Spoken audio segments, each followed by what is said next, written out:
సుమన్ గురు education YouTube ఛానల్కి స్వాగతం సుస్వాగతం.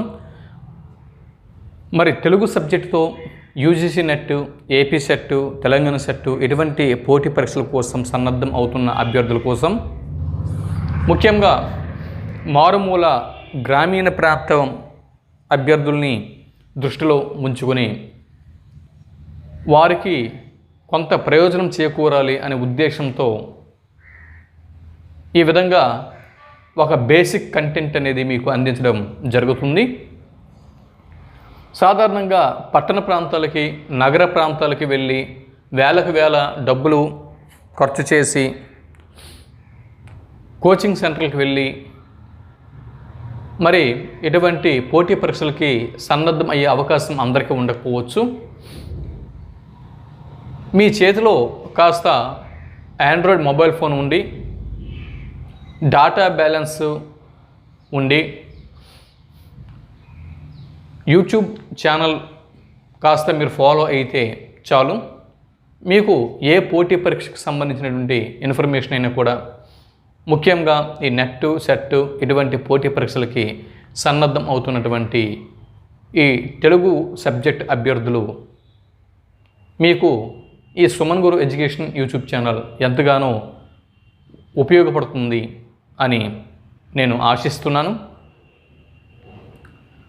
ఇదివరకే భారతీయ అలంకార శాస్త్రం మీద 2 వీడియోలు,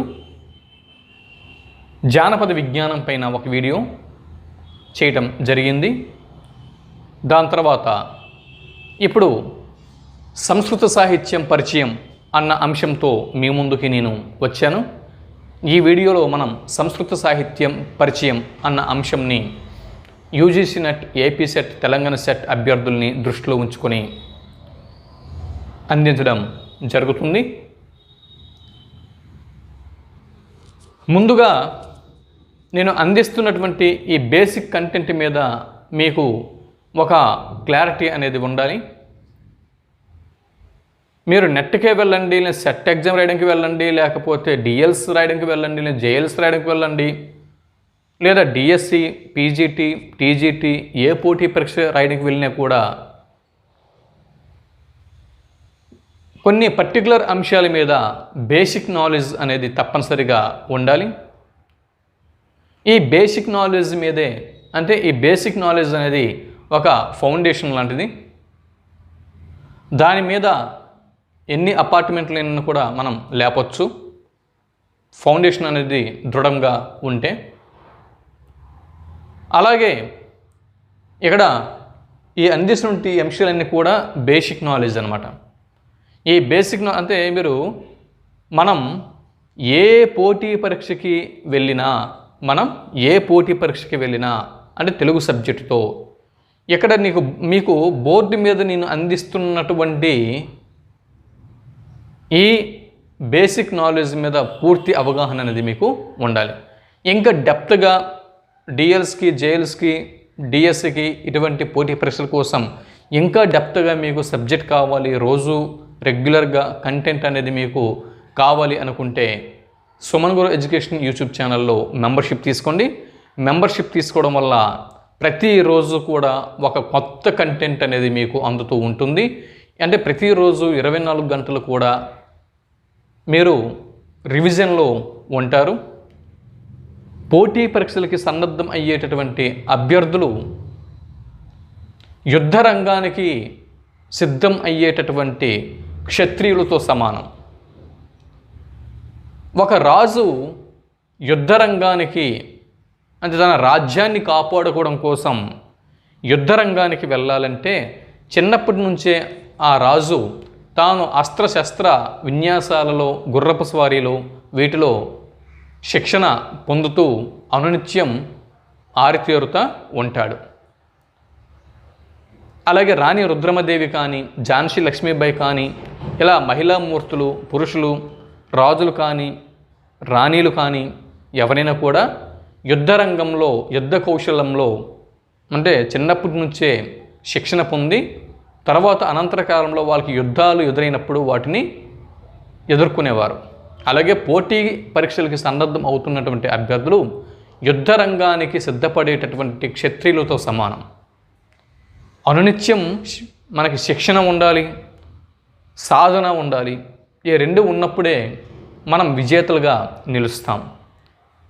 మీకు సుమన్ గురు ఎడ్యుకేషన్ యూట్యూబ్ ఛానల్లో మెంబర్షిప్ తీసుకోవడం వల్ల లాభం ఏమిటి అంటే, ఎన్ని రెఫరెన్స్ పుస్తకాలు అయితే ఉన్నాయో అన్ని రెఫరెన్స్ పుస్తకాలని రెఫర్ చేస్తూ నోట్స్ ఒక దగ్గర రాసుకునేటటువంటి శ్రమ మీకు తప్పుతుంది. అన్ని రెఫరెన్స్ పుస్తకాల్లో ఉండేటటువంటి కంటెంట్ని సేకరించి ఒకే చోట మీకు 1 గంట వ్యవధిలో మీకు అందించేస్తూ ఉంటాం. అంటే 1 గంట వ్యవధిలో లేదా 2 గంటల వ్యవధిలో మీకు మొత్తం ఎన్ని ప్రామాణిక పుస్తకాలు అయితే ఉన్నాయో అన్ని ప్రామాణిక పుస్తకాల్లోని ఇన్ఫర్మేషన్ ఒకే దగ్గర ఒక అంశానికి సంబంధించినది ఉంటుంది. దీనివల్ల పోటీ పరీక్షలకు సిద్ధపడడం మీకు ఈజీ అవుతుంది, టైం కలిసి వస్తుంది. మనం పార్ట్ టైం జాబులు చేస్తూ ఉంటాం, ఎవరు కూడా ఫుల్ ఫ్లెడ్జ్డ్గా చదువుకొని ఇంట్లో కూర్చోలేం. ఇప్పుడంతే కరోనా సీజన్ కాబట్టి అది వేరే విషయం. ఎవరు కూడా పనులు, డ్యూటీలు, జాబులు అన్నీ మానుకొని ఫుల్ ఫ్లెడ్జ్డ్గా ఇంట్లో మనం ప్రిపేర్ అవుతూ కూర్చోలేం. కాబట్టి మరి అలాగే ఫుల్ ఫ్లెడ్జ్డ్గా యూనివర్సిటీ క్యాంపస్లలో ఉంటూ అదే పనిగా పోటీ పరీక్షలకు సన్నద్ధమయ్యేటటువంటి అభ్యర్థులు కూడా ఉన్నారు. మరి అదే పనిగా యూనివర్సిటీ క్యాంపస్లలో ఉంటూ మరి పెద్ద పెద్ద ప్రొఫెసర్లు, డీన్లు అటువంటి వారి యొక్క సలహాలు, సూచనలు పాటిస్తూ సన్నద్ధం అవుతున్నటువంటి అభ్యర్థులతో సమానంగా మనం పోటీ పరీక్షల్లో మనం కూడా మన హవా కొనసాగించాలి, వాళ్ళని డామినేట్ చేసి మనం ముందుకు వెళ్ళాలంటే మనం కూడా వారిలాగే చాలా పుస్తకాలని రెఫర్ చేయాలి. ఎవరో ఒక గురువుని తీసుకొని వారి గైడెన్స్లో మనం ముందుకి వెళ్ళాలి. ఇందుకోసం మీకు సుమన్ గురు ఎడ్యుకేషన్ యూట్యూబ్ ఛానల్ అనేది సహకరిస్తుంది. ఇంకెంతకంటే ఎక్కువ నేను చెప్పను. సరే, ఇంకా చూడండి, మనం డైరెక్ట్గా పాయింట్లోకి వెళ్ళిపోదాం, టాపిక్లోకి వెళ్ళిపోతున్నాం. ఈ వీడియోలో మనం సంస్కృత సాహిత్యం పరిచయం అన్న అంశం గురించి చర్చించుకోబోతున్నాం. ఇందులో భాగంగా ముందుగా సంస్కృత సాహిత్యం అంటే మనకు గుర్తుకు రావాల్సిన వ్యక్తులు వాల్మీకి మహర్షి. ఎందుగురించి అంటే ప్రపంచంలోనే ఆది కావ్యం రామాయణం. దాని తర్వాత వ్యాస భగవానుడు కదా, వీరు గుర్తుకు రావాలి. సరే, వారి గురించి ఇతిహాసాల గురించి చెప్పుకునేటప్పుడు వారి గురించి చెప్పుకుందాం. ఇక్కడ మనం జనరల్గా అంటే సంస్కృత సాహిత్యం అనగానే మనకి గుర్తుకు రావాల్సినటువంటి కవి కాళిదాసు గారు. మహాకవి కాళిదాసు. సంస్కృత సాహిత్యం అనగానే మనకి మొట్టమొదటి గుర్తుకు రావాల్సిన వ్యక్తి మహాకవి కాళిదాసు గారు. ఈయన కవి కుల గురువు. మొత్తం భారతదేశంలోని కవులు అనేటటువంటి కులానికి గురువు లాంటి వారు మన కాళిదాసు గారు. సరే, కాళిదాసు అనగానే మనకి ఏ అంశాలు గుర్తుకు రావాలి, కాళిదాసు గారు అనగానే మనకి ఏ అంశాలు గుర్తుకు రావాలి, ఎందుకు చూద్దాం. కాలం 4వ శతాబ్దము, కవి కుల గురువు, ఆస్థానం 2వ చంద్రగుప్త విక్రమాదిత్య, నాటకాలు ఏవిఎం, కావ్యాలు కేఆర్ అండ్ ఎంఆర్, కుమార సంభవం, దాని తర్వాత రఘువంశం, మేఘ సందేశం, ఋతు సంహారం. ఇవి గుర్తుకు రావాలి. ఒక్కొక్క అంశం గురించి ఇప్పుడు మనం చూద్దాం. మహాకవి కాళిదాసు యొక్క కాలం ఏది? క్రీస్తు శకం 4వ శతాబ్దం. కవి అన్నప్పుడు ఆ కవి యొక్క కాలం కూడా మనము యూజీసీ నెట్కి లేదా ఏపీ సెట్కి ఇటువంటి పోటీ పరీక్షలు సన్నద్ధమయ్యేటప్పుడు కవి యొక్క కాలం కంపల్సరీగా మనం చూడాలి. ఎందు గురించి అంటే ఒక్కొక్కసారి క్రింది రచనల వరుస క్రమం ఏమిటి అని అడుగుతాడు నెట్లో. క్రింది రచనల వరుస క్రమం అంటే ఆ రచనలు రాసినటువంటి కవులు ఎవరు మనకి తెలిసి ఉండాలి, ఆ కవుల కాలక్రమం ఏంటి తెలిసి ఉండాలి. అప్పుడే వాటి యొక్క వరుస క్రమం మనకి తెలుస్తుంది. కాళిదాసు గారి యొక్క కాలము 4వ శతాబ్దం. క్రీస్తు పూర్వమా క్రీస్తు శకమా? క్రీస్తు శకం. ఆయన యొక్క బిరుదు కవి కుల గురువు. ఆస్థానం, ఆయన ఎవరి ఆస్థానంలో ఉండేవాడని అంటున్నారు? 2వ చంద్రగుప్త విక్రమాదిత్య. భారతదేశంలో స్వర్ణయుగాన్ని స్థాపించినటువంటి, భారతదేశ చరిత్రలో స్వర్ణయుగాన్ని స్థాపించినటువంటి గుప్తుల చక్రవర్తి చంద్రగుప్త, 2వ చంద్రగుప్త విక్రమాదిత్య ఆస్థానంలో నవరత్నాలు అని కవులు ఉండేవారు. అందులో నవరత్నాలలో ప్రథముడు కవి కాళిదాసు గారు. తర్వాత ఆస్థానమైంది కదా. తర్వాత కావ్యాలు, నాటకాలు తర్వాత ఉంచండి, ముందు కావ్యాలు చూడండి. కావ్యాలు అది కాలం అయిపోయింది. కాలం తర్వాత బిరుదు అయిపోయింది. బిరుదు తర్వాత ఆస్థానం అయిపోయింది.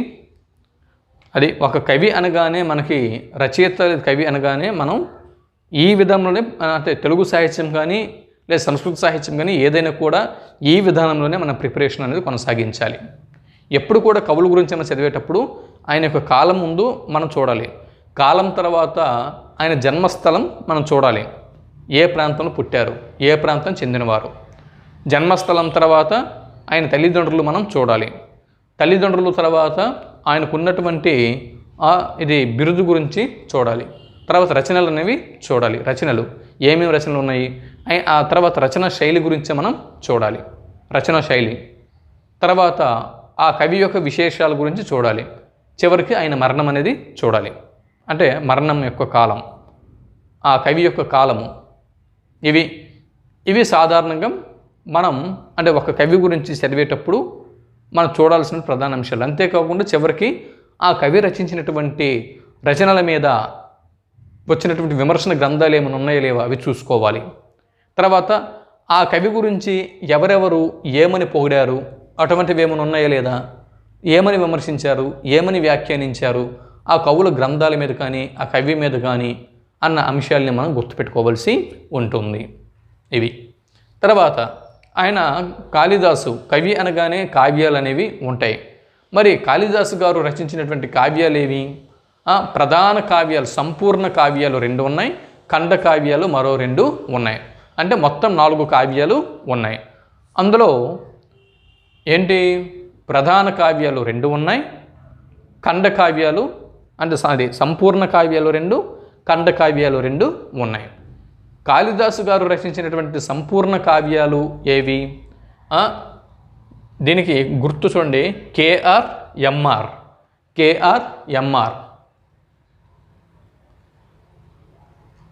చూడండి, కేఆర్ఎంఆర్ ఇది గుర్తుపెట్టుకోండి కోడ్. కాళిదాసు యొక్క కావ్యాలకి కోడు KR-MR. కే అంటే కుమార సంభవం, ఆర్ అంటే రఘువంశం, కుమార సంభవం, రఘువంశం. ఈ 2 సంపూర్ణ కావ్యాలు. ఎం అంటే మేఘ సందేశం, ఆర్ అంటే ఋతు సంహారం, KR-MR. వీటిలో ఎంఆర్ అనేది ఖండకావ్యాలు, ఎంఆర్ అనేది ఖండకావ్యాలు గుర్తుపెట్టుకోండి. అంటే మేఘ సందేశము ఖండకావ్యము, ఋతు సంహారము ఖండకావ్యము. మిగిలిన ఆ మొదటి 2 KR అనేవి సంపూర్ణ కావ్యాలు. మొదట వచ్చేటటువంటి KR అనేవి సంపూర్ణ కావ్యాలు, ఎంఆర్ అనేవి ఖండకావ్యాలు. కే అంటే కుమార సంభవం, ఆర్ అంటే రఘువంశం, ఎం అంటే మేఘ సందేశం, ఆర్ అంటే ఋతు సంహారం. మొదటి 2 సంపూర్ణ కావ్యాలు, తర్వాత 2 ఖండ కావ్యాలు. అయిపోయింది, క్లోజ్. ఈజీ కదా. ఇలా అంటే కొంచెం చదివేటప్పుడు టెక్నిక్స్ ఉపయోగిస్తే చాలు. తర్వాత దృశ్య రూపక కావ్యం అని దేన్ని అన్నాం మనం? దృశ్య రూపక కావ్యం అని దేన్ని అన్నాం? నాటకంని అన్నాం. అంటే అవి కూడా కావ్యాలే, దృశ్య రూపక కావ్యాలు. కాళిదాసు గారు 2 సంపూర్ణ కావ్యాలు రచించారు, 2 ఖండ కావ్యాలు రచించారు. అంటే మొత్తం 4 కావ్యాలేనే. మరో 3 దృశ్య కావ్యాలని రచించారు.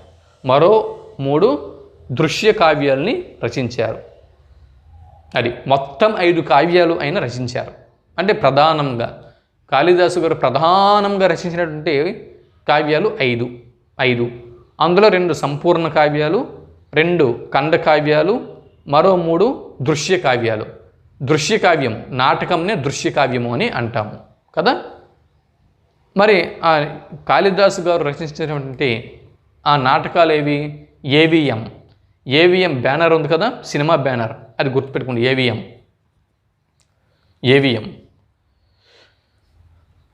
ఏవిఎం చాలా ఫేమస్ సినిమా బ్యానర్.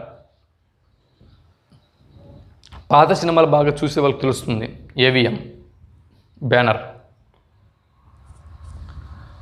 ఏ అంటే అభిజ్ఞాన శాకుంతలం. ఏ అంటే అభిజ్ఞాన శాకుంతలం. వి అంటే విక్రమోర్వశీయం. వి అంటే విక్రమోర్వశీయం. వి అంటే విక్రమోర్వశీయం. ఎం అంటే మాళవికాగ్నిమిత్రము. మాళవికాగ్నిమిత్రము.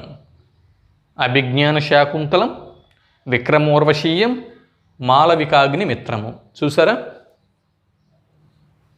కాళిదాసు గారి యొక్క కావ్యాల మీద code KR MR AVM.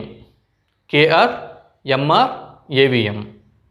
KR అంటే కుమార సంభవం, రఘువంశం. ఎంఆర్ అంటే మేఘ సందేశం, ఋతు సంహారం. ఏవిఎం అంటే ఏ అంటే అభిజ్ఞాన శాకుంతలం, వి అంటే విక్రమోర్వశీయం, ఎం అంటే మాళవికాగ్నిమిత్రం. అది సింపుల్. ఇక్కడ ఎం అంటే చూడండి, మళ్ళీ ఇక్కడ ఎం అంటే, ఇక్కడ ఎం అంటే మేఘ సందేశం, ఇక్కడ నాటకాల్లో ఎం అంటే మాళవికాగ్నిమిత్రము. కన్ఫ్యూజ్ అయిపోకుండా మళ్ళీ మేఘ సందేశము ఖండకావ్యం, ఇక్కడ కూడా ఎం ఉంది. మళ్ళీ నాటకాల్లో ఎం ఉంది, అక్కడది మాళవికాగ్నిమిత్రం. ఇది సరే. ఇప్పుడు ఒక్కొక్క రచన గురించి మనం పరిశీలన చేద్దాం. సింపుల్.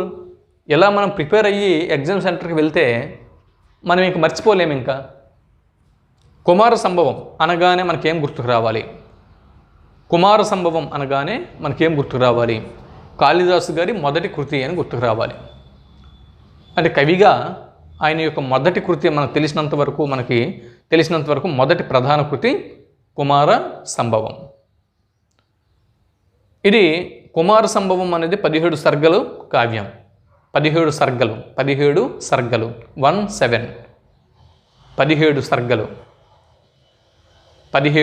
సర్గలు కుమార సంభవం.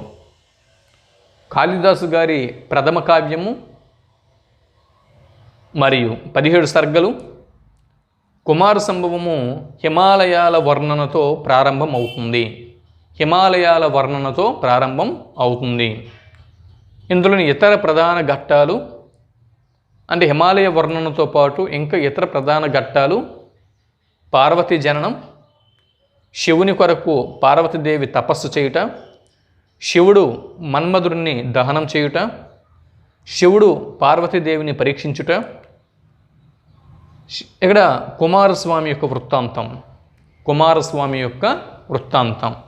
అది కుమారస్వామి యొక్క వృత్తాంతమే కుమార సంభవం. ఇవి అన్నీ ఉన్నాయి. ఇక్కడ బిట్లు అనేవి రావచ్చు.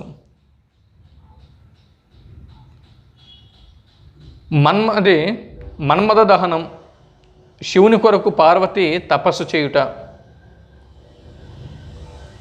అలాగే పార్వతీదేవిని శివుడు పరీక్షించుట అనే ఘట్టాలు కలిగిన కాళిదాసు గారి కృతి ఏది అని రేపొద్దున నెట్లో బిట్ అనేది రావచ్చు. లేదా ఆయా ఘట్టాలలో వరుస క్రమం అనేది అడగవచ్చు. కాబట్టి ఇలా గుర్తుపెట్టుకోండి. అంటే మొదటి హిమాలయ వర్ణనతో ప్రారంభమవుతుంది. అంటే హిమాలయాల వర్ణనతో ప్రారంభమయ్యే కాళిదాసు గారి రచన ఏది అని బిట్ రావచ్చు. కుమార సంభవం. కాళిదాసు గారి మొదటి కృతి అని దీనిని అంటారు అని బిట్ రావచ్చు. కుమార సంభవం. కాళిదాసు గారి కుమార సంభవం కావ్యము ఎన్ని సర్గల కావ్యము అని బిట్ రావచ్చు. 17 సర్గల కావ్యం. కాళిదాసు గారి కుమార సంభవంకు వ్యాఖ్యాత ఎవరు అని బిట్ రావచ్చు.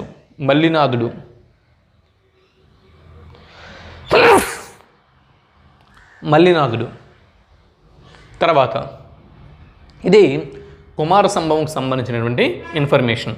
ఇప్పుడు చూడండి, కాళిదాసు అనగానే 4వ శతాబ్దం. ఆయన కవికుల గురువు, మహాకవి, రెండవ చంద్రగుప్త విక్రమాదిత్యుని యొక్క ఆస్థాన కవి, నవరత్నాల్లో ఒకరు. ఈయన రచించినటువంటి రచనలు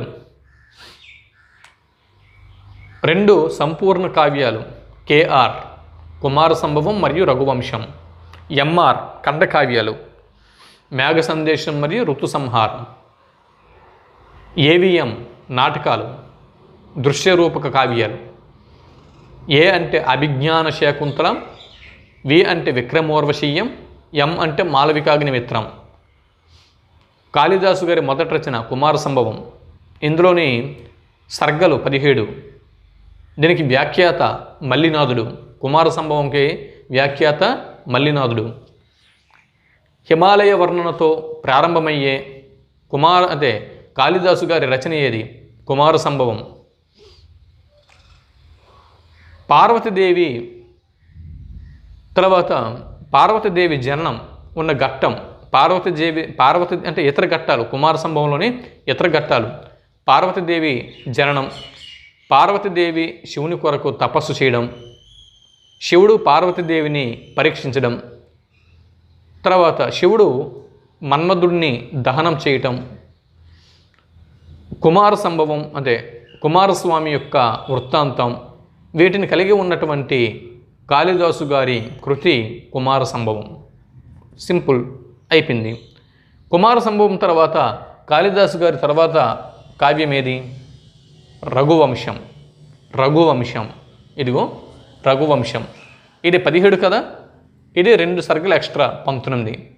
2 సర్గలు అదనం, 19 సర్గలు. 17, 19, 17, 19, 19 సర్గలు కావ్యం రఘువంశం. 19 సర్గలలో 24 మంది ఇక్ష్వాక వంశపు రాజుల గురించి వర్ణించాడు. అదే రఘువంశం. రఘువంశము శ్రీరామచంద్రుడిది రఘువంశం. కాబట్టి రఘువు యొక్క వంశక్రమంని 24 మంది రాజుల చరిత్రని వివరించిన కావ్యమే రఘువంశం. దిలీపుడు మొదలుకొని అగ్నిపర్ణుడు వరకు 24 మంది అంటే ఈ ఇక్ష్వాక రాజుల గురించి వర్ణన ఇందులో ఉంది. రఘువంశపు చక్రవర్తుల వర్ణన ఇందులో ఉంది. రఘువంశంలో మొదటివాడు దిలీపుడు, తర్వాతి చివరివాడు ఎవరు? అగ్నిపర్ణుడు. ఇందులో రఘువంశంలో ఇందుమతి స్వయంవరం ఉంది. ఇందుమతి అర్జును యొక్క భార్య. ఇది బిట్టు ఇలా చూడండి. ఇక్కడ హిమాలయ వర్ణనలతో ప్రారంభం అంటే ఇలాగా మ్యాచ్ ద ఫాలోయింగ్ రూపంలో అడగొచ్చు. ఒకవైపు హిమాలయ వర్ణన కుమార సంభవం, లేదా పార్వతీదేవి జననం, లేదా శివుడు మన్మధుడిని దహించడం, ఘట్టాలు మరియు కాళిదాసు గారి యొక్క కావ్యాలు మ్యాచ్ ద ఫాలోయింగ్ రూపంలో అడగొచ్చు. ప్రశ్న అలిగించినా కూడా మనం జవాబు కరెక్ట్గా టిక్ పెట్టేందుకు రెడీగా ఉండాలి. మనం ఏముంది, ఇప్పుడు మనం బోర్డు మీద అనుకుంటున్నట్టు కుమార సంభవం నుంచి, రఘువంశం నుంచి, మేఘ సందేశం నుంచి, ఋతు సంహారం నుంచి, ఈ 4 రచనల నుంచి 4 మ్యాచ్ ద ఫాలోయింగ్ రూపంలో ఇటుపక్కన ఒక 4, ఇటుపక్కన ఒక 4 ఇచ్చేవచ్చు ఒక బిట్ కింద. ఇదంతా బోర్డు మీద మనం చెప్తున్న అంతా కూడా ఒకే బిట్ కింద మ్యాచ్ ద ఫాలోయింగ్ రూపంలో ఇచ్చేవచ్చు, చెప్పలేము. కాబట్టి జాగ్రత్తగా చూడండి.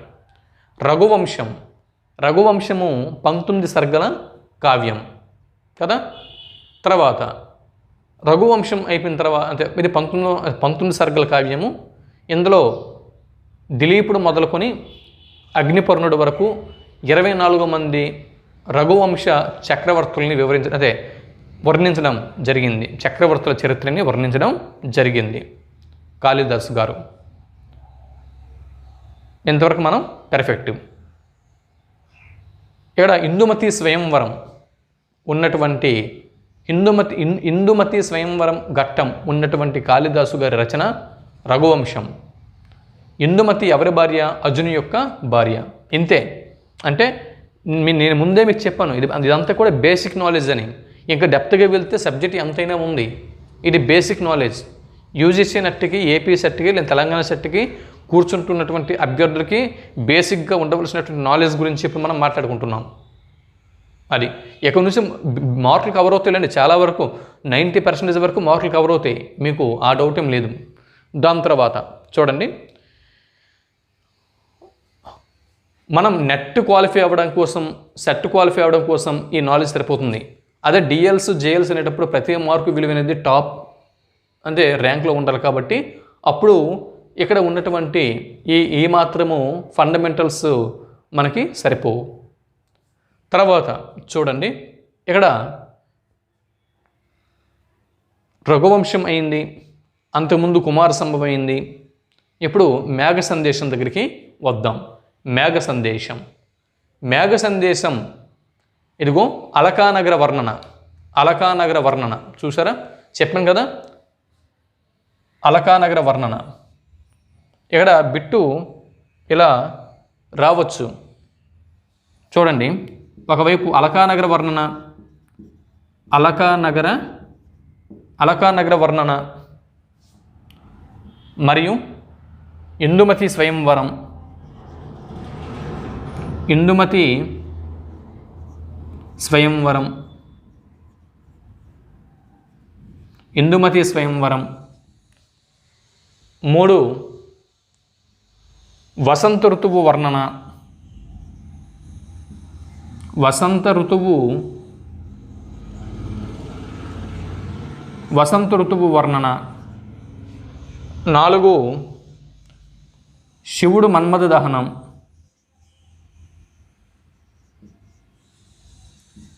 మన్మథ దహనం.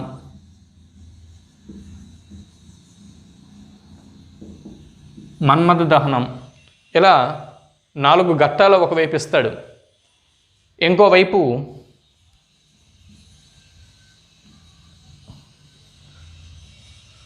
ఋతు సంహారం,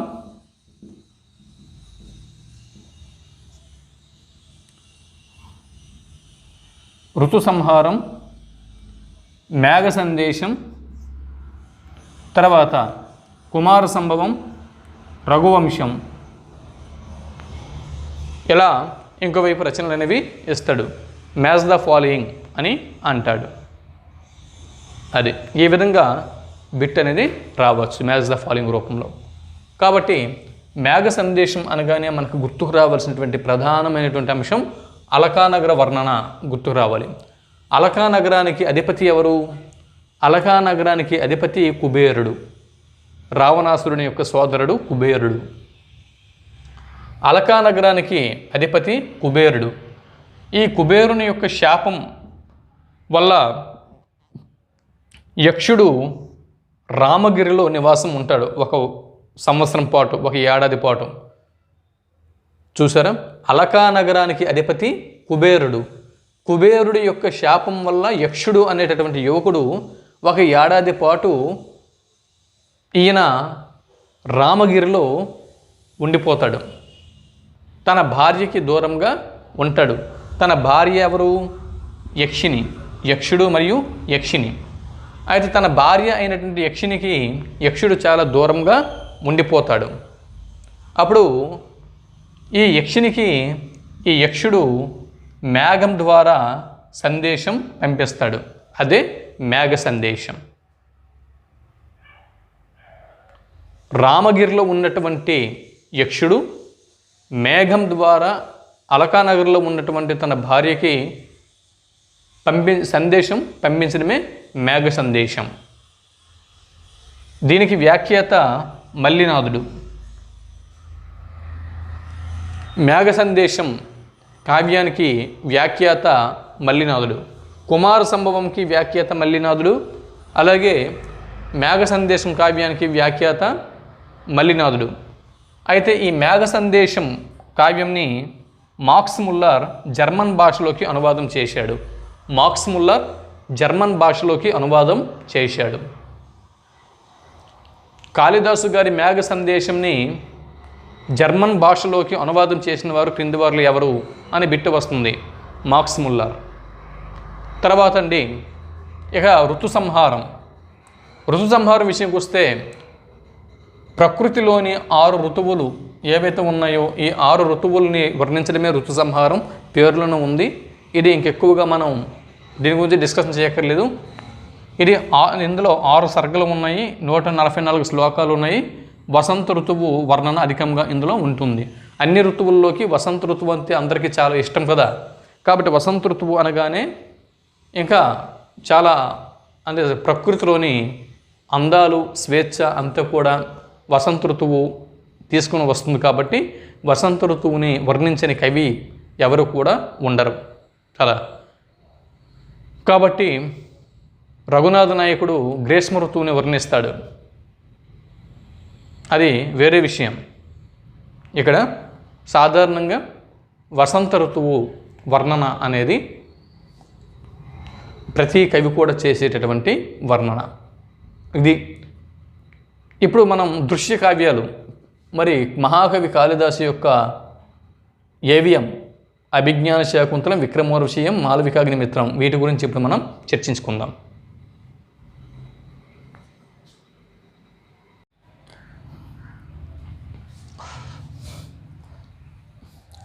తర్వాత ఇప్పుడు మనం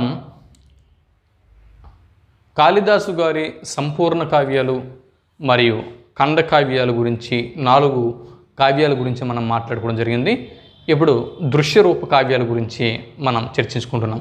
ఈ దృశ్య రూపక కావ్యాలు మనం ముందే చెప్పుకున్నాం, అంటే గుర్తుపెట్టుకోవడం కోసం ఏవిఎం అన్నాము, కానీ మనం రివర్స్లో మనం రావాల్సి ఉంటుంది. యూజీసీ నెట్ ఏపీ సెట్కి మాత్రం మనం రివర్స్లో రావాల్సి ఉంటుంది. ఎందుగురించి అంటే మనం ఏవిఎంలో చివర చెప్పుకున్నటువంటి మాళవికాగ్నిమిత్రం ఏదైతే ఉందో అది కాళిదాసు గారు రచించినటువంటి మొట్టమొదటి నాటకం, గుర్తుపెట్టుకోండి. అది ఏవిఎం అనేది మీరు గుర్తుపెట్టుకోవడం కోసం చెప్పాను, అదంతే. కానీ కాళిదాసు గారు రచించిన నాటకాలు వరుస క్రమం అనేటప్పుడు అది పనికిరాదు. వరుస క్రమం అనేటప్పుడు మాళవికాగ్నిమిత్రము మొదట వస్తుంది, తర్వాత విక్రమోర్వశీయం వస్తుంది, తర్వాత అభిజ్ఞాన శాకుంతలం వస్తుంది. ఇది వరుస క్రమం. కాళిదాసు గారి నాటకాల వరుస క్రమం ఏంటి? ఇది మాళవికాగ్నిమిత్రము, విక్రమోర్వశీయము, అభిజ్ఞాన శాకుంతలం, ఇది వరుస క్రమం. ఎంతవరకు ఓకే కదా? ఇప్పుడు చూడండి, మాళవికాగ్నిమిత్రంలోని అంకాలు ఎన్ని, నాటకంలోని భాగాల్ని అంకాలు అని అంటారు, గుర్తుపెట్టుకోండి. నాటకంలోని భాగాల్ని అంకాలు, అంకములు అని అంటాము. మాళవికాగ్నిమిత్రం ఎన్ని అంకాలు నాటకం? 5 అంకాలు, 5 అంకాలు. విక్రమోర్వశీయం 5 అంకాలే, విక్రమోర్వశీయం కూడా 5 అంకాలే. అభిజ్ఞాన శాకుంతలం 7 అంకాలు, అభిజ్ఞాన శాకుంతలం 7 అంకాలు. 5 అంకాలు, 5 అంకాలు, 7 అంకాలు అంటే అన్నిటికంటే కొంచెం పెద్ద కావ్యము అభిజ్ఞాన శాకుంతలం, దృశ్యరూపక కావ్యం, నాటకం. సరే, ఇప్పుడు ఈ నాటకాల్లోని నాయిక నాయకుల గురించి చూద్దాం. మాళవికాగ్నిమిత్రంలోని నాయకుడు ఎవరు? శృంగవంశానికి చెందినటువంటి అగ్నిమిత్రుడు. పేర్లను ఉంది, మాళవిక ప్లస్ అగ్ని, అగ్నిమిత్ర. మాళవిక ప్లస్ అగ్నిమిత్ర. అగ్నిమిత్రుడు నాయకుడు, ప్రధాన నాయకుడు. అగ్నిమిత్రుడు ఎవరు? శృంగవంశపు రాజు, చక్రవర్తి. విదిశా నగరానికి చెందినటువంటి అగ్నిమిత్రుడు, శృంగవంశపు రాజు అగ్నిమిత్రుడు ఇందులో ప్రధాన నాయకుడు. పేర్లను ఉంది, అగ్నిమిత్ర, మాళవిక. మాళవిక ఎవరు? తన యొక్క ప్రేయసి. తన యొక్క అగ్నిమిత్రుని యొక్క భార్య ఎవరు? ధరణీదేవి. ధరణీదేవి. ఇదిలా ఉన్నాయి. మనం పోటీ పరీక్షలకు సన్నద్ధమవుతున్నాం. ఇంకా మీకు వారి స్టోరీలు కావాలంటే మీకు రెగ్యులర్ క్లాస్లో మెంబర్షిప్ తీసుకుంటే స్టోరీలు అనేవి బాగా చెప్తాను నేను.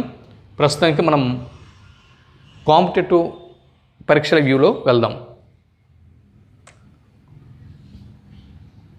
మాలవిక ప్రేయసి. అగ్నిమిత్రుడు ప్రధాన నాయకుడు. అగ్నిమిత్రుని యొక్క వంశం శృంగవంశం. నగరము విదిశా నగరము. మాలవిక ప్రేయసి అగ్నిమిత్రుని వద్ద దాసి. తనని ప్రేమిస్తాడు. ఒక పని మనిషిలా దాసిలా ఉంటుంది, కానీ ఆమె దాసి కాదు. తర్వాత నాటక చివరిలో తెలుస్తుంది ఆమె ఒక క్షత్రియ వంశానికి చెందినటువంటి కన్యగా తెలుస్తుంది. మాలవిక అగ్నిమిత్రుని వద్ద దాసిగా ఉన్నప్పటికీ ఆమె దాసి కాదని, తన వంశము పుట్టుపూర్వోత్తరాలు క్షత్రియ జాతికి చెందినమని తర్వాత నాటకాంతంలో తెలుస్తుంది. అగ్నిమిత్రుని యొక్క భార్య ధరణీదేవి. అది ధారణీదేవి భార్య ఉంటుండగానే మాలవికని ప్రేమిస్తాడు. అది అగ్నిమిత్రుడు ప్రధాన నాయకుడు, మాలవిక ప్రేయసి, ధారణీదేవి భార్య. ఈ ముగ్గురు మనకి గుర్తుండాలి. మరో ప్రధాన పాత్ర విదూషకుడు. అది సరే. ఇక్కడ ప్రధాన నాయకుడు మనం తెలుసుకున్నాం. మరి విక్రమోర్వశీయంలోన ప్రధాన నాయకులు ఎవరు? పురూరవుడు మరియు ఊర్వశి. పురూరవుడు మరియు ఊర్వశి. పురూరవుడు ఎవరు? ప్రతిష్టాన అధిపతి.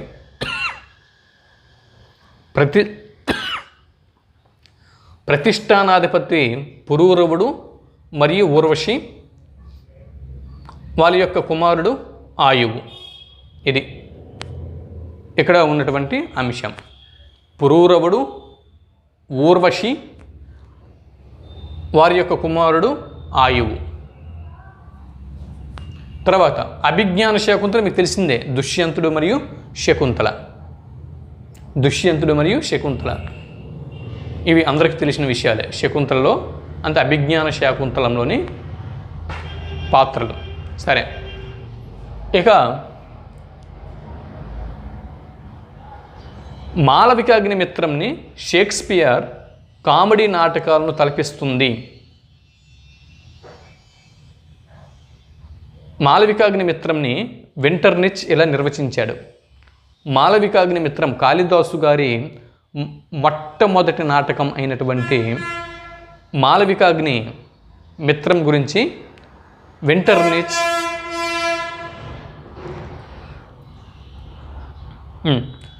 కాళిదాసు గారి మొట్టమొదటి నాటకం అయినటువంటి మాలవికాగ్ని మిత్రం గురించి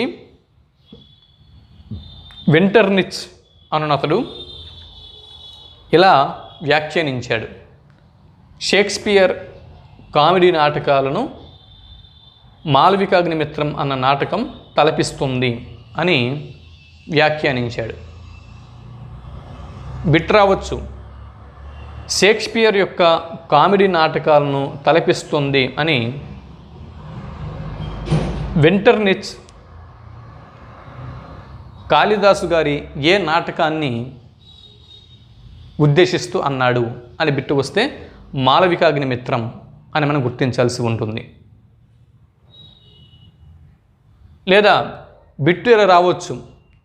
క్రింది వాటిలో కాళిదాసు గారి ఏ నాటకం షేక్స్పియర్ యొక్క కామెడీ నాటకాలను తలపిస్తుంది అని బిట్టు డైరెక్ట్గా అడగచ్చు. ఈయన పేరు ఇవ్వకున్నా. మాలవికాగ్ని మిత్రం. తర్వాత చూడండి, మ్యూనిచ్ పట్టణంలో ఒపేరా రూపంలో ప్రదర్శింపబడిన కాళిదాసు గారి నాటకం లేదా తోటకం ఏది అని బిట్ అనేది రావచ్చు. మ్యూనిచ్ పట్టణంలో ఒపేరా రూపంలో ప్రదర్శింపబడిన మహాకవి కాళిదాసు గారి యొక్క తోటకం లేదా నాటకం క్రింది వాటిలో ఏది అని బిట్ అనేది రావచ్చు. జవాబు విక్రమోర్వశీయం అని మనం గుర్తించాల్సి ఉంటుంది. అభిజ్ఞాన శాకుంతలం చూడండి. దీనికి ఇది కాళిదాసు నాటకాల్లో ప్రౌఢమైనది, చాలా ప్రౌఢమైనది, పరిపక్వమైనది. బిట్ రావచ్చు. కాళిదాసు నాటకాల్లో ప్రౌఢమనేది మరి పరిపక్వమైనటువంటి నాటకం క్రింది వాటిలో ఏది? అభిజ్ఞాన శాకుంతలం. అభిజ్ఞాన శాకుంతలంకు మూలం ఏది? కాళిదాసు గారు అభిజ్ఞాన శాకుంతలం నాటకం రచించేందుకు దేన్ని ఆధారంగా తీసుకున్నారు? మహాభారతం, వ్యాస మహాభారతం. కాళిదాసు గారి అభిజ్ఞాన శాకుంతలం నాటకాన్ని 1769లో ఆంగ్లంలోకి అనువదించడం జరిగింది. సంవత్సరాలు కూడా గుర్తుపెట్టుకోండి, ఇయర్స్ కూడా గుర్తుపెట్టుకోండి. 1769లో మొదట ఇంగ్లీష్లోకి అనువాదమైంది.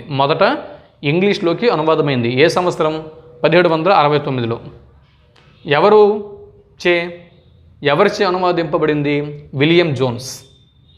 తర్వాత 1791లో జర్మన్ భాషలోకి అనువాదింపబడింది. ఎవరిచే అనువాదింపబడింది? జార్జ్ ఫాటర్ చే. అంతే. ఇక్కడ ముఖ్యమైన బిడ్చండి, ఈ శకుంతలను, అభిజ్ఞాన శాకుంతలంలోని శకుంతలను టెంపెస్ట్ అనేటటువంటి నాటకంలోని మిరిండాతో పోల్చిన వారు ఎవరు? శకుంతలను టెంపెస్ట్లోని మిరిండాతో పోల్చిన వారు ఎవరు అని బిట్ రావచ్చు. అభిజ్ఞాన శాకుంతలంలోని శకుంతలను, లేదా డైరెక్ట్గా అడిగేవచ్చు. శకుంతల అంటే తెలియని వాళ్ళు ఎవరున్నారు? సాహిత్య ప్రియులు. శకుంతలను టెంపెస్ట్లోని మిరిండాతో పోల్చిన వారు ఎవరు? రవీంద్రనాథ్ ఠాగూర్. విశ్వకవి శ్రీ రవీంద్రనాథ్ ఠాగూర్ గారు పోల్చారు. అయిపోయింది. నాటకాలకు అనువైనటువంటి శైలి ఏది? వైదర్భి రీతి, వైదర్భి శైలి. నాటకాలకు అనువైనటువంటి శైలి వైదర్భి శైలి.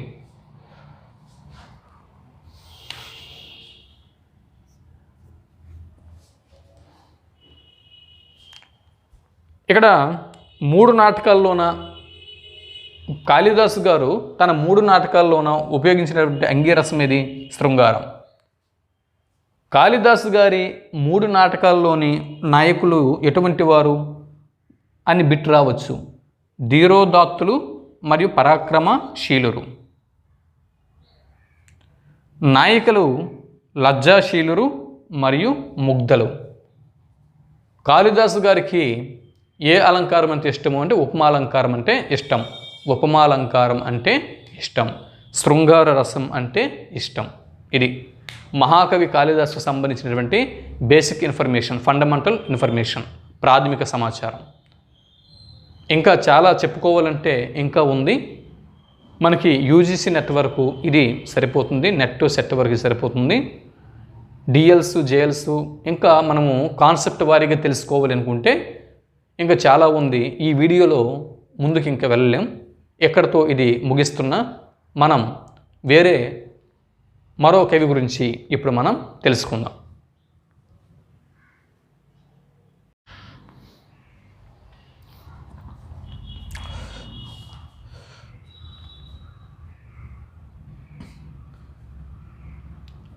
ఇప్పటి వరకు మనం కాళిదాసు మహాకవి గురించి తెలుసుకున్నాం కదా.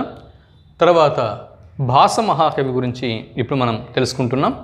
భాస మహాకవి అనగానే మనకి ఏ అంశాలు గుర్తుకు రావాలంటే ఈయన ఉజ్జయిని ప్రాంతానికి చెందినవాడు. భాసుడు ఉజ్జయిని ప్రాంతానికి చెందినవాడు. ఈయన కాలం మీద స్పష్టత లేదు.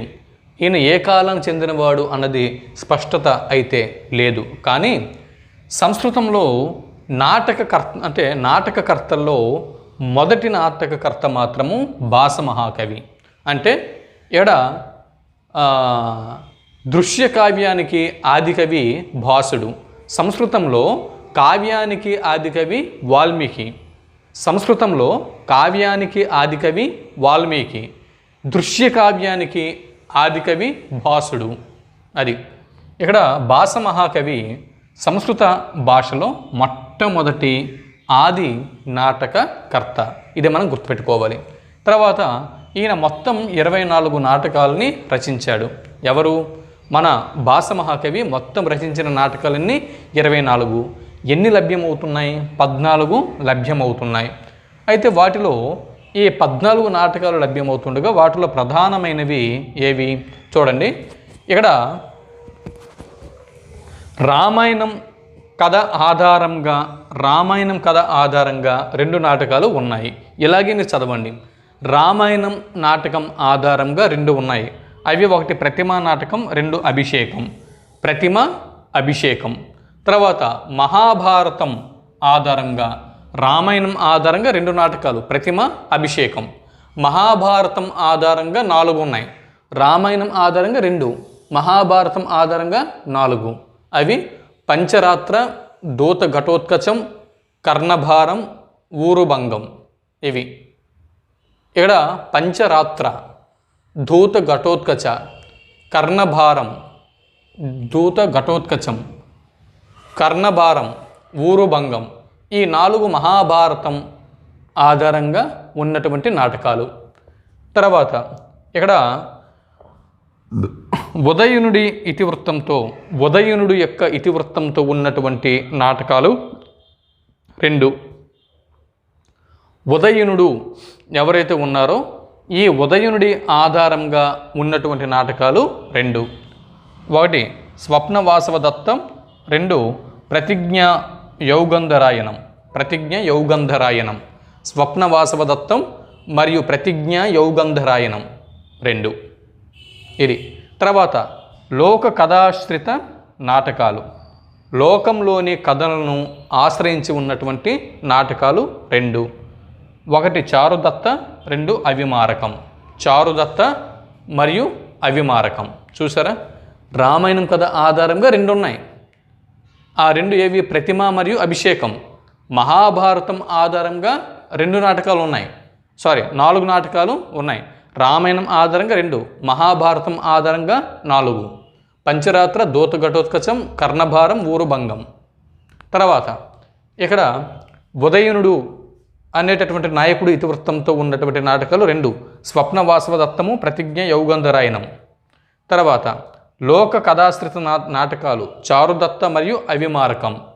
తర్వాత ఇక్కడ చూడండి, భాస మహాకవి యొక్క చారుదత్తం నాటకం ఆధారంగా శూద్రకుడు మృచ్ఛకటికంని రచించాడు. ఇది గుర్తుపెట్టుకోవాలి.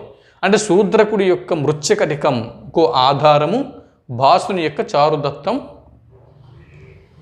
నాటకం. తర్వాత స్వప్నవాసవ దత్తం ఆధారంగా శ్రీహర్షుడు లేదా హర్షవర్ధనుడు స్థానేశ్వరంని రాజధానిగా చేసుకుని పరిపాలించినటువంటి హర్షవర్ధన చక్రవర్తి, చివరి హిందూ చక్రవర్తి శ్రీహర్షుడు. ఈయన అంటే చివరి హిందూ మహాచక్రవర్తి, అంటే గొప్ప చక్రవర్తి. హిందూ చక్రవర్తులు చాలామంది ఉన్నారు ప్రాచీన కాలంలో. హిందూ చక్రవర్తులు చాలామంది ఉన్నారు. అందులో చివరి గొప్ప హిందూ చక్రవర్తి శ్రీహర్షుడు, హర్షవర్ధనుడు. ఇతడు రత్నావళి, ప్రియదర్శి అనేటటువంటి నాటకాలని రచించాడు. తర్వాత అంటే రత్నావళి మరియు ప్రియదర్శి ఈ నాటకాలకి ఆధారం భాస మహాకవి యొక్క స్వప్నవాసవ దత్తం నాటకం. భాసుని యొక్క 14 నాటకాలని ప్రపంచానికి తెలియపరిచిన వారు గణపతి శాస్త్రి అయింది కదా. ఇప్పుడు శ్రీహర్షుడి గురించి తెలుసుకుందాం. శ్రీహర్షుడి గురించి చూడండి. శ్రీహర్షుడి విషయంకి వచ్చేసరికి ఈయనకు ఉన్నటువంటి బిరుదు ఏంటి? శిలాదిత్య. శ్రీహర్షుడు రచించినటువంటి నాటకాలన్నీ 3. అవేంటవి? రత్నావళి, ప్రియదర్శిని, నాగానందం. శ్రీహర్షుడు స్థానేశ్వరాన్ని రాజధానిగా చేసుకుని పరిపాలించినటువంటి హర్షవర్ధనుడు చివరి గొప్ప హిందూ చక్రవర్తి. అంటే హిందూ చక్రవర్తులు ఉన్నారు, కానీ చివరి గొప్ప హిందూ చక్రవర్తి ప్రాచీన కాలంలో గుప్తయుగం తర్వాత, అంటే మధ్యయుగ భారతదేశపు చరిత్ర రాకముందు ప్రాచీన భారతదేశ చరిత్రలో చివరి గొప్ప హిందూ చక్రవర్తి హర్షవర్ధనుడు. ఈయన్ని శ్రీహర్షుడు అని కూడా అంటారు. స్థానేశ్వరం లేదా కనౌజుని రాజధానిగా చేసుకుని పరిపాలన కొనసాగించాడు. శిలాదిత్య బిరుదు. నాటకాలు రత్నావళి, ప్రియదర్శిని మరియు నాగానందం 3 నాటకాలను రచించాడు. ప్రియదర్శిని నాటకానికి ఆధారము గుణార్జుడి యొక్క బృహత్ కథ మరియు ఇక్కడ భాస మహాకవి యొక్క స్వప్నవాసవ దత్తం. ఈ 2 నాటకాలు ప్రియదర్శిని నాటకానికి ఆధారాలు. దాని తర్వాత జీమూత వాహనుడు మరియు మలయావతి పాత్రలు ఉన్నటువంటి శ్రీహర్షుని యొక్క నాటకం ఏది అని బిట్టు వస్తే నాగానందం అని మనం గుర్తించాల్సి ఉంటుంది. ఇంకెంతకంటే డెప్త్గా ఏమడగడు. ఇది ఏ మాత్రం మనకి గుర్తుంటే చాలు. శ్రీహర్షుడి దగ్గర నుంచి వస్తే రత్నావళి, ప్రియదర్శిని, నాగానందం వీటి మీద బిట్ అనేది వస్తుంది. ఇంకా కాకపోతే జీమూత వాహనుడు, మలయావతి పాత్రలు ఉన్నటువంటి శ్రీహర్షుడి యొక్క నాటకం ఏది అని వస్తే నాగానందం అని రాస్తారు. ఇది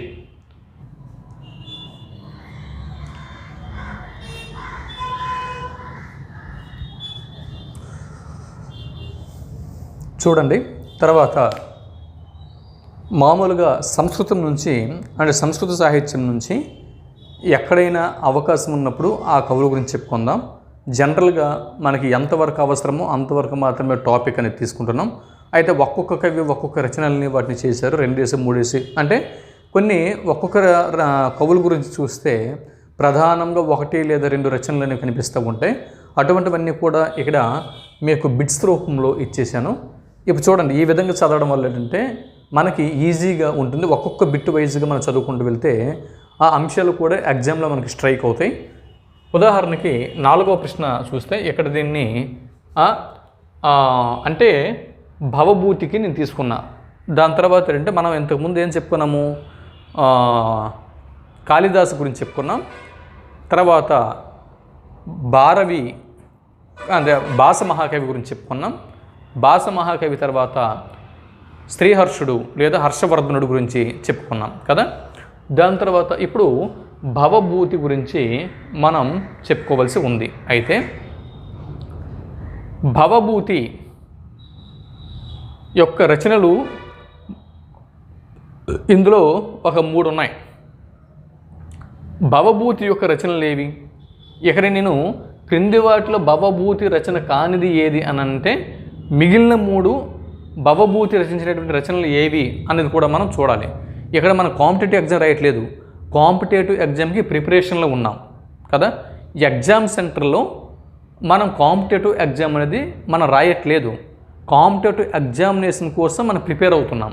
కాబట్టి ఇక్కడ క్రింది వాటిలో భవభూతి రచన కానిది ఏది అంటే భవభూతి రచన కానిది ఏది అంటే భవభూతి రచన కానిది మనము గుర్తించాలా, అలాగే భవభూతి యొక్క మిగిలినటువంటి రచనలు ఏవి అనేది మనం గుర్తుపెట్టుకోవాలి. భవభూతి రచనలు ఏవి అన్నది గుర్తుపెట్టుకోవాలి. భవభూతి రచన కానిది ఏది తెలుసుకోవాలి.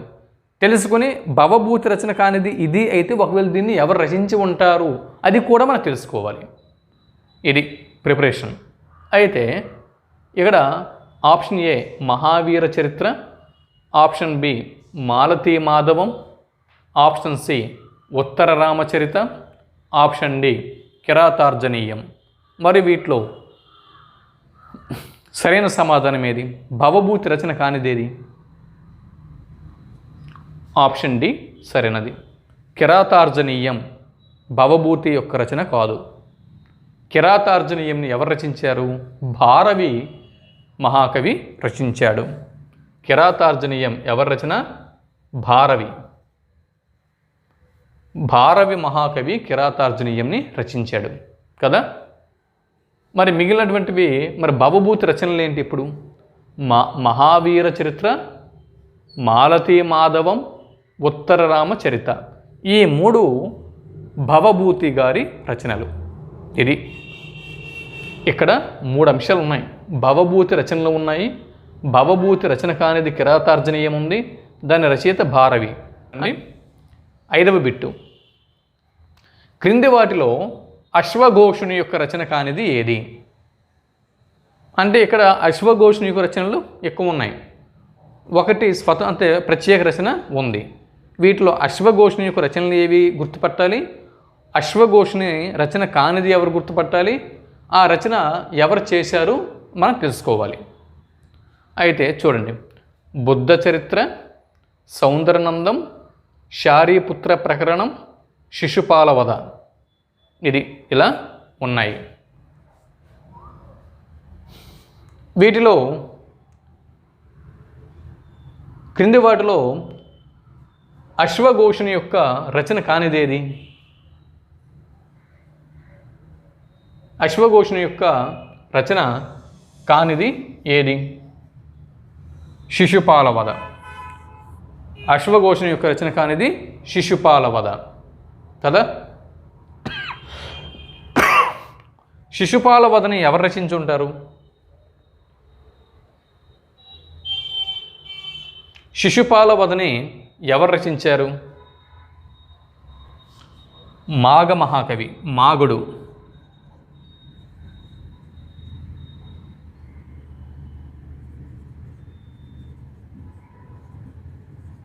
మాఘ మహాకవి.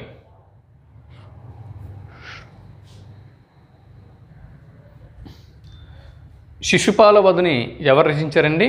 మాఘ మహాకవి. మాఘ మహాకవి. శిశుపాల వధని రచించిన వారు మాఘ మహాకవి. దాని తర్వాత చూడండి, ఇప్పుడు మనం జతపరచన రూపంలో తెలుసుకుందాం, మ్యాచ్ ద ఫాలోయింగ్ రూపంలో తెలుసుకుందాం. సరే, మాఘ మహాకవి రచించిన కావ్యం శిశుపాల వధ. శారీపుత్ర ప్రకరణం, సౌందరనందం, బుద్ధ చరిత్ర ఇవి అశ్వఘోషుడు రచించాడు. ఇవి మనం గుర్తుపెట్టుకోవాలి. ఇప్పుడు జతపరచడం, ఇటువైపు కుమారదాసు ఉన్నాడు, వాగ్భటుడు ఉన్నాడు, అగస్త్యుడు ఉన్నాడు, కవికర్ణపూరుడు ఉన్నారు. ఇటువైపు జానకీహరణం, నేమి నిర్మాణం, బాలభారతం, పారిజాతపహరణం ఉన్నాయి. ఇప్పుడు ఎవరెవరు ఏ ఏ కావ్యాలను రచించారు, ఏ ఏ రచనల్ని చేశారు అన్నది ఇప్పుడు మనం చూడాలి. దీని ప్రకారం మనం పరిశీలన చేసినట్టుగైతే కుమారదాసు రచించినటువంటి రచన ఏది? జానకీహరణం. వాగ్భటుడు దేన్ని రచించాడు? నేమి నిర్మాణం.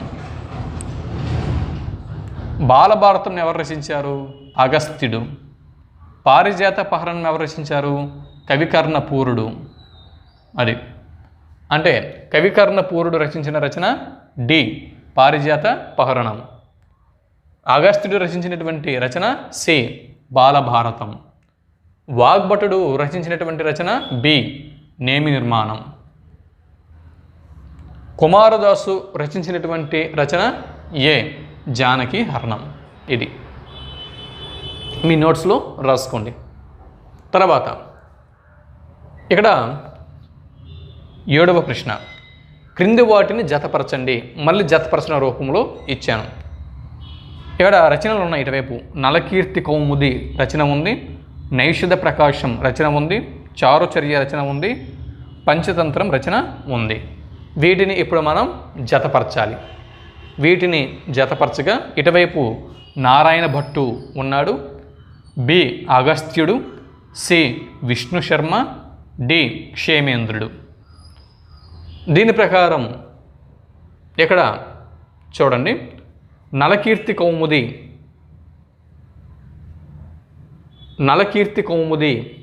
ఎవరు రచించారు? నలకీర్తి కౌముది ఎవరు రచించారు? అగస్త్యుడు రచించాడు. అగస్త్యుడు బి. నలకీర్తి కౌముది ఎవరు రచించారండి? అగస్త్యుడు రచించాడు. ఒకటి అయిపోయింది.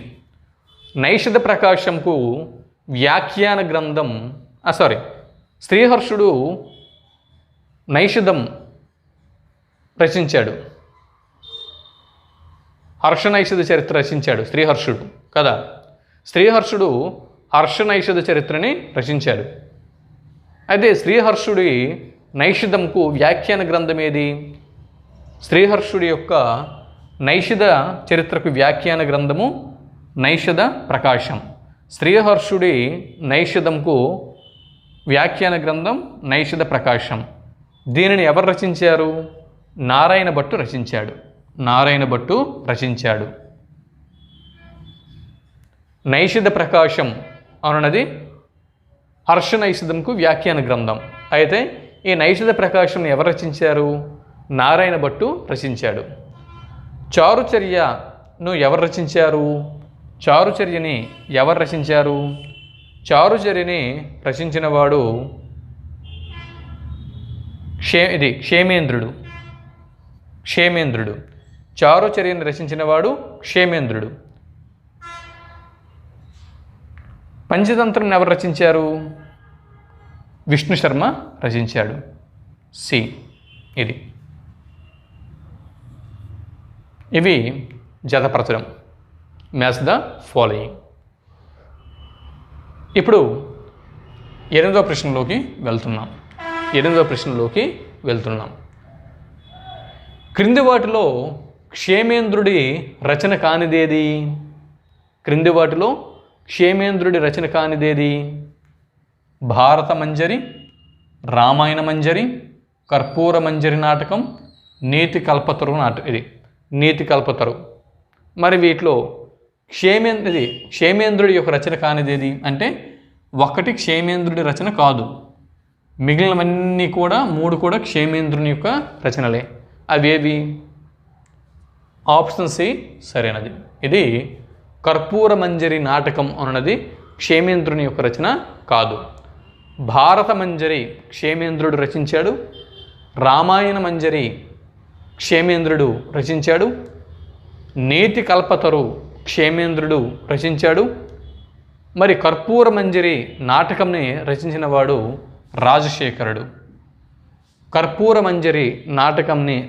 వాడు రాజశేఖరుడు. రాజశేఖరుడు. చూసారా? భారత మంజరి క్షేమేంద్రుడి రచన. భారత మంజరి క్షేమేంద్రుడు రచించాడు. రామాయణ మంజరి క్షేమేంద్రుడు రచించాడు. కానీ కర్పూర మంజరి మాత్రము క్షేమేంద్రుడు రచించలేదు. ఇది నాటకం రాజశేఖరుడు రచించాడు.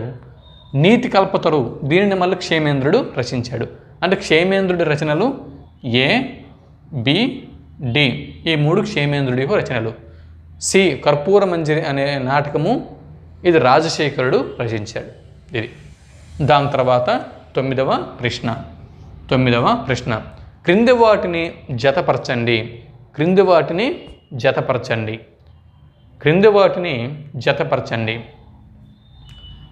కథాసరిత్సాగరం, శివానందలహరి, శ్రీకృష్ణ కథామృతం, భామిని విలాసం ఇలా ఉన్నాయి. ఇటువైపు సోమదేవుడు, ఆదిశంకరాచార్యులు, జగన్నాథ పండితులు, ఆదిభట్ల నారాయణదాసు ఇలా ఉన్నారు. వీటిని జతపరచగా కథాసరిత్సాగరం ఎవరు రచించారు? కథాసరిత్సాగరంని సోమదేవుడు రచించాడు. ఇది 1A. శివానందలహరిని ఎవరు రచించారు? శివానందలహరి రచయిత ఎవరు? శివానందలహరిని ఆదిశంకరాచార్యుల వారు రచించారు. బి. Second one B. తర్వాత శ్రీకృష్ణ కథామృతం ఎవరు రచించారు? శ్రీకృష్ణ కథామృతం అనేది సంస్కృత హరికథ, సంస్కృత భాషలో ఉన్నటువంటి హరికథ. సో హరికథ పితామహుడు ఆదిభట్ల నారాయణదాసు. కాబట్టి శ్రీకృష్ణ కథామృతం అనేటటువంటి ఈ సంస్కృత హరికథని ఆదిభట్ల నారాయణదాసు గారు రచించారు. ఇది. తర్వాత భామిని విలాసం ఏదైతే ఉందో ఈ భామిని విలాసంను జగన్నాథ పండితులు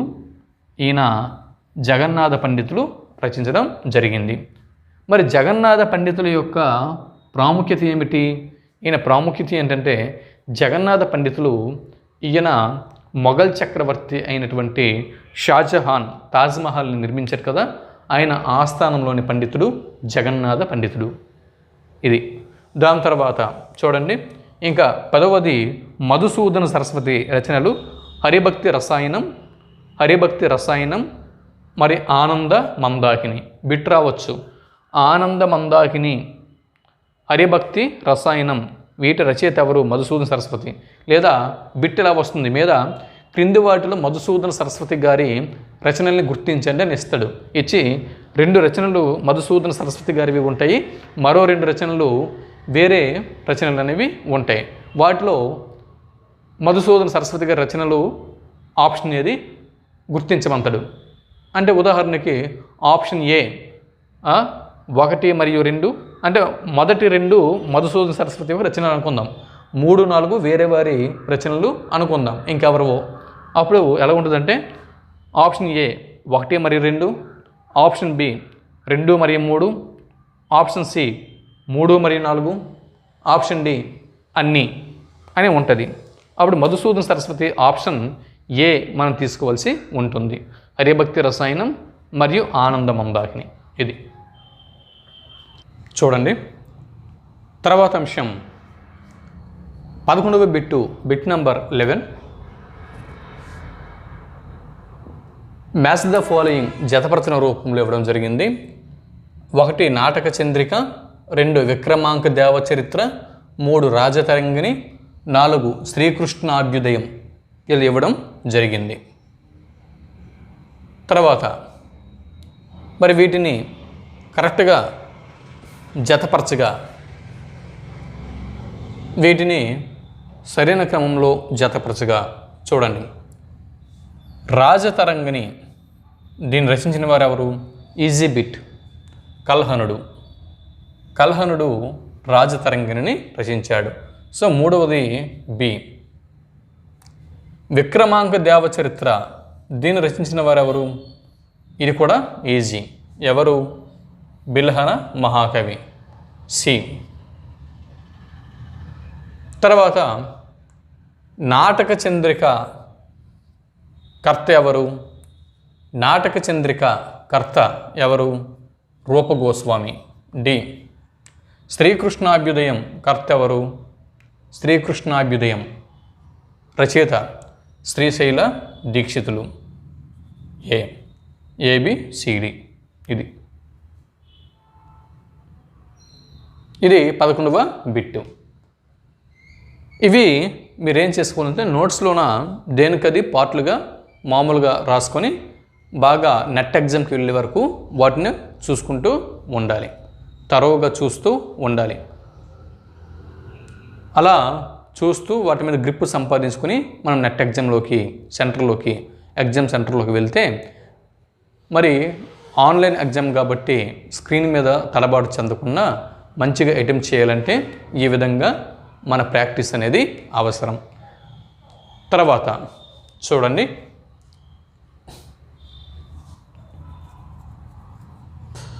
పన్నెండవ బిట్టు. క్రింది వాటిలో జయదేవుని రచన కానిది ఏది? క్రింది వాటిలో జయదేవుని రచన కానిది ఏది? క్రింది వాటిలో జయదేవుని రచన కానిది ఏది?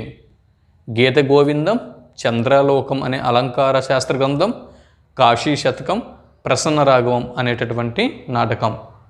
అంటే 3 జయదేవుని యొక్క రచనలు 3 ఉన్నాయి. జయదేవుని యొక్క రచనలు 3 ఉన్నాయి. ఒకటి జయదేవుని యొక్క రచన కాదు, అదేది? కాశీ శతకం. కాశీ శతకం అనేది ఆదిభట్ల నారాయణదాసు గారు, హరికథ పితామహుడు ఆదిభట్ల నారాయణదాసు గారు రచించినటువంటి శతకం కాశీ శతకం. ఇది సి. ఇది జయదేవుని యొక్క రచన కాదు. గీత గోవిందం జయదేవుడు రచించాడు. చంద్రలోకం అనే అలంకార శాస్త్ర గ్రంథం జయదేవుడు రచించాడు. ప్రసన్న రాఘవం అనే నాటకం జయదేవుడు రచించాడు. తర్వాత 13వ బిట్టు. క్రింది వాటిలో సరైన వాక్యం ఏది? క్రింది వాటిలో సరైనటువంటి వాక్యం ఏది? షేక్స్పియర్ కామెడీ ఆఫ్ ఎర్రర్స్ను రచించారు. షేక్స్పియర్ కామెడీ ఆఫ్ ఎర్రర్స్ను రచించారు. ఆప్షన్ బి, కామెడీ ఆఫ్ ఎర్రర్స్ను సంస్కృత గద్య కావ్యంగా రాసిన వారు శ్రీశైల దీక్షితులు. కామెడీ ఆఫ్ ఎర్రర్స్ను సంస్కృత గద్య కావ్యంగా రాసిన వారు శ్రీశైల దీక్షితులు. ఈ కామెడీ ఆఫ్ ఎర్రర్స్ను సంస్కృత గద్య కావ్యంగా రాసి రాసినటువంటి శ్రీశైల దీక్షితులు దానికి భారతి విలాసం అనేటటువంటి పేరుని నిర్ణయించారు. భారతీ విలాసం అనేటటువంటి పేరుని నిర్ణయించారు. పైవన్నీ సరైన వాక్యాలే. ఆప్షన్ డి సరైనది. పైవన్నీ సరైనవే. ఏంటి? కామెడీ ఆఫ్ ఎర్రర్స్ను ఆంగ్లంలో షేక్స్పియర్ రచించారు. ఆంగ్లంలో షేక్స్పియర్ రచించినటువంటి కామెడీ ఆఫ్ ఎర్రర్స్ను సంస్కృత గద్య కావ్యంగా శ్రీశైల దీక్షితులు రచించారు. దానికి ఆయన పెట్టిన పేరు భారతీ విలాసం. భారతీ విలాసం ఇది. దాని తర్వాత 14వ అంశము ఇది చూడండి. ఇక్కడ ఇది బిట్ రూపంలో కాకుండా మామూలుగా ఇచ్చాను. పారిజాత పహరణం ఈ పేరు మీద వచ్చినటువంటి కావ్యాలు అంటే మొదట కవిరాజు గారు 10 సర్గల కావ్యంని రచించారు. కవిరాజు అంటే పారిజాత పహరణం అనగానే మనకి నంది తిమ్మనతో పాటు ఇక్కడ ఉన్నటువంటి కవిరాజు నారాయణ కవి, తర్వాత ఉమాపతి ఉపాధ్యాయ, కవిచంద్రరాయ దివాకరుడు, రఘునాథరాయలు, కుమార తాతాచార్యులు వీరందరూ మనకి గుర్తుకు రావాలి. కవిరాజు 10 సర్గల కావ్యంగా పారిజాత పహరణంను రచించాడు. నారాయణ కవి యమక కావ్యముగా పారిజాత పహరణంను రచించారు. ఉమాపతి ఉపాధ్యాయ 14వ శతాబ్దములో అంటే ఇవి మిగిలినటువంటి 4 దృశ్య రూప కావ్యాలు అంటే నాటక రూపంలో రచించారు. ఉమాపతి ఉపాధ్యాయ 14వ శతాబ్దంలోను, 16వ శతాబ్దంలోను కవిచంద్రరాయ దివాకరుడు, తర్వాత 17వ శతాబ్దంలో రఘునాథరాయలు, 17వ శతాబ్దంలోనే కుమార తాతాచార్యులు వీరు ఈ పారిజాత పహరణంను నాటక రూపంలో రచించడం జరిగింది. తర్వాత చూడండి ఇక్కడ మళ్ళీ మ్యాచ్ ద ఫాలోయింగ్ రూపంలో ఇచ్చాను. ప్రతాపరుద్ర యశోభూషణం, సౌగంధికాహరణ వ్యాయోగం, కాదంబరి కళ్యాణం, రుక్మిణి కళ్యాణం ఇలా ఉన్నాయి. ఇటువైపు విద్యానాథుడు, విశ్వనాథుడు, నరసింహుడు, రాజచూడామణి దీక్షితులు అని ఉంది. ఇలా ఉంది. ఇక ప్రతాపరుద్ర యశోభూషణం ఎవరు రచించారు? విద్యానాథుడు రచించాడు. ప్రతాపరుద్ర యశోభూషణంని విద్యానాథుడు రచించాడు. తర్వాత సౌగంధికాహరణ వ్యాయోగంను ఎవరు రచించారు? సౌగంధికాహరణ వ్యాయోగంను విశ్వనాథుడు రచించారు. తర్వాత కాదంబరి కళ్యాణంను ఎవరు రచించారు? కాదంబరి కళ్యాణంను నరసింహుడు రచించాడు. రుక్మిణి కళ్యాణంను ఎవరు రచించారు? రాజచూడామణి దీక్షితులు రచించారు. A, B, C, D అంటే దేనికి ఎదురుగా దానికే ఇచ్చేశాను. ఇది ఇక్కడ వరకు ఉన్నటువంటి అంశాలు.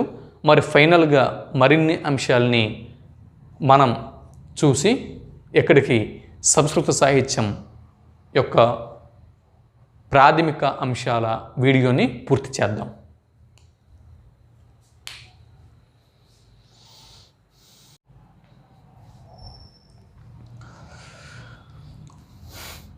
చూడండి, ఇక ఫైనల్గా మనం ఈ అంశాలని తెలుసుకుంటున్నాం. ముఖ్యాంశాలు.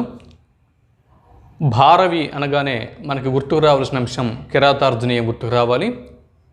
కిరాతార్జునీయం అనగానే ఇంద్రుని అంటే దేవేంద్రుని యొక్క ఆదేశం మేరకు అర్జునుడు పాశుపత అస్త్రం కోసం ఇంద్రకీలాద్రి మీద తపస్సు ప్రారంభిస్తాడు. అయితే అర్జునుని యొక్క తపస్సుని పరీక్షించిన శివుడు మాయాసూకరం అనేటటువంటి జంతువుని అంటే మాయాసూకరంని అర్జునుడి మీదకి ప్రయోగిస్తాడు. ఇక్కడ అర్జునుడు చివరికి శివుని యొక్క పరీక్షను జయించి పాశుపత అస్త్రంని పొందుతాడు. ఇందులో అర్జునుడు ధీరోదాత్తుడు. అర్జునుడు అనే నాయకుడు కిరాతార్జునీయంలో ధీరోదాత్తుడు అంటే ఒరిజినల్గా కూడా ఆయన ధీరోదాత్తుడు క్రిందకి వస్తాడు. భారవికి ప్రీతికరమైనటువంటి అలంకారము అర్ధాంతర్న్యాస అలంకారము. ఈ కిరాతార్జునీయం చతుర్థ సర్గలో అంటే 4వ సర్గలో శరత్ ఋతువును మనోహరంగా వర్ణించాడు భారవి. భారవి కవిత్వం నారికేల పాకం అని మల్లినాథుడు పేర్కొన్నాడు. ఇవి ఈ అంశాలు భారవికి సంబంధించి గుర్తుపెట్టుకోండి. తర్వాత ఇక్కడ క్షేమేంద్రుడి విషయంకి వచ్చేటప్పటికి క్షేమేంద్రుడి విషయంలో బృహత్ కథా మంజరి అనే సంస్కృత పద్యరూపం, పద్య కాదంబరి, విష్ణువు దశావతారాల చరిత్ర, ఈ 3 గుర్తుపెట్టుకోండి. అంటే క్షేమేంద్రుడు ఔచిత్య సిద్ధాంతాన్ని ప్రవేశపెట్టాడు. ఆల్రెడీ మనం అలంకార శాస్త్రంలో మనం చెప్పుకున్నాం. అలంకార శాస్త్రంలో చెప్పుకున్నాం కాబట్టి ఇక్కడ మళ్ళీ నేను ప్రస్తావించట్లేదు.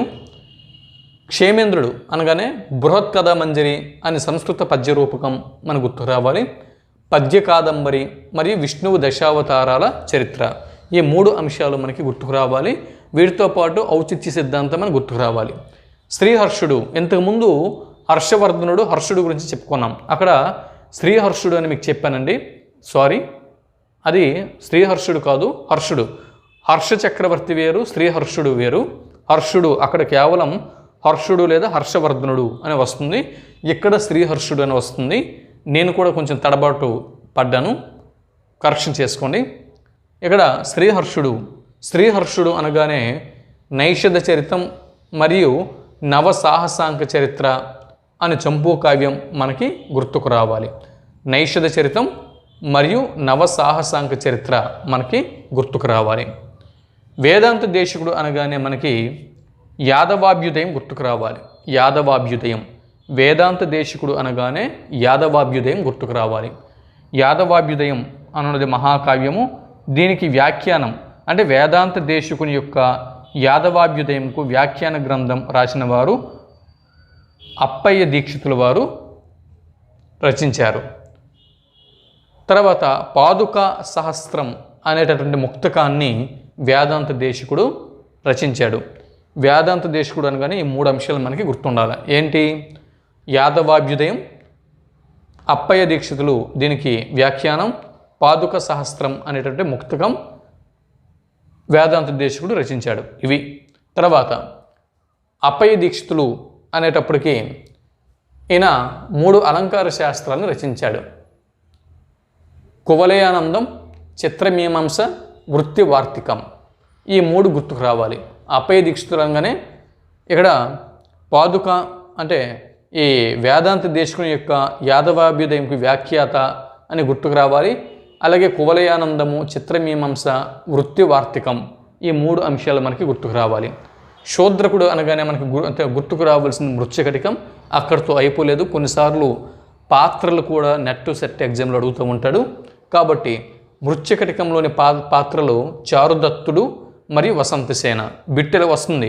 చారుదత్తుడు, వసంతసేన అనే ప్రధాన నాయకులు కలిగినటువంటి నాటకం క్రింది వాటిలో ఏది అని బిట్టు వస్తే మృచ్ఛకటికం, శూద్రకుని యొక్క మృచ్ఛకటికం అని మనం గుర్తుపెట్టుకోవాల్సి ఉంటుంది.